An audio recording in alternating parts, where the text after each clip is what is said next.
Hello everyone. In this video, I will explain if you should stop Mobile Service Manager. Mobile Services Manager is a system app that can automatically recommend or download apps to your device. Many users consider it unnecessary because it can install apps they never asked for and run in the background. To disable it, first open the Settings app on your phone. Next, go to Apps or Apps and Notifications, depending on your device.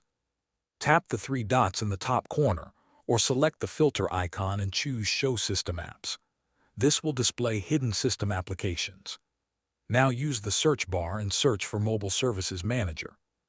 Depending on your phone brand or carrier, it may appear as AT&T Mobile Services Manager, AppCloud, or another similar name. Once you find the app, tap on it to open the App Info page. If the Disable button is available, tap Disable. If you cannot disable it, tap Force Stop to stop it from running. Confirm any message that appears on the screen.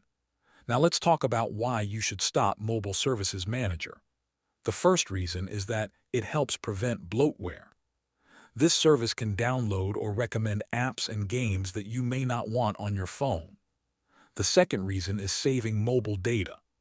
By stopping the app, you can reduce background activity that may use your data without you noticing. The third reason is improved performance. Disabling unnecessary background processes can help reduce battery drain, free up resources, and keep your device running smoothly. For most users, disabling Mobile Services Manager is a simple way to keep better control over their phone. Thanks for watching.